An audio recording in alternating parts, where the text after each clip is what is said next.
Hello and welcome to Cinebuck Presents, where I give my $2 instead of my 2 cents. Donald Trump as a baby. Okay, all jokes aside, that's not what this movie's really about. It's instead a movie that serves as a reminder of how cute and adorable babies can still be, even if you're not a huge fan of babies in real life. So, how exactly does the story go? Well, let's talk about it.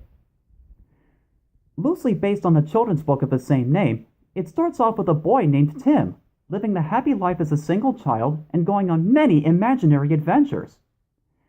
His parents work for a company called Puppy Co. in the marketing department. One day they both bring home a new baby brother for Tim to play with. Obviously the two don't get along as the baby starts acting like a boss around the house, with the parents lavishing attention on him more than they do on Tim. One night, Tim discovers that the baby can actually talk, and is voiced by Alec Baldwin. It turns out that the baby, known as the Boss Baby, works for a place called Baby Corp, a place where there are babies with adult-like minds who work hard to preserve baby love everywhere. Unfortunately, the babies have begun to lose their popularity to puppies lately, and the CEO of Puppy Co., voiced by Steve Buscemi, plans to unveil the company's newest puppy at a convention in Las Vegas. The Boss Baby has been sent as a spy on a mission to find out more about this new puppy.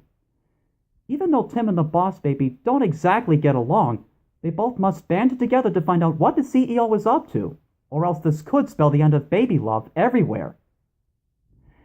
This whole movie is filled with such fanciful imagination and creativity that it seems as though it were to have come from the mind of a child.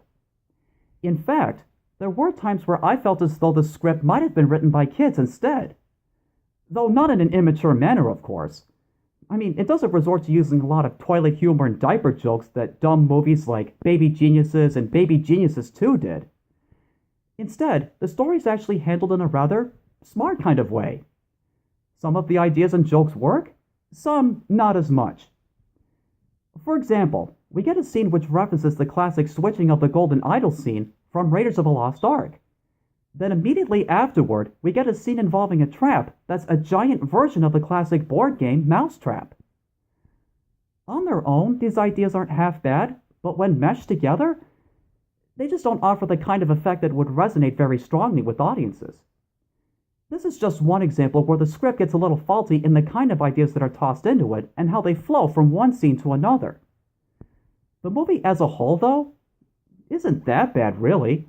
The simplistic plotline and simple designs in the animation style and the characters make the movie both cute and amiable enough for kids and adults to sit through.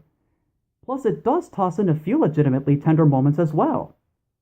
So, if you want my honest opinion, it's alright. I might not personally rank it among the greatest that DreamWorks Animation has ever put out, but it's still a decent enough family flick. There may be parts in it that needed diaper changes, but all in all, it's still able to deliver a rather charming bundle of joy. And so, on a scale of 1 to 10, I give this movie a 6.5. This is Renton White11 giving us $2 and signing off. Don't forget to rate, comment, and subscribe. I'll see you guys next time, and take care.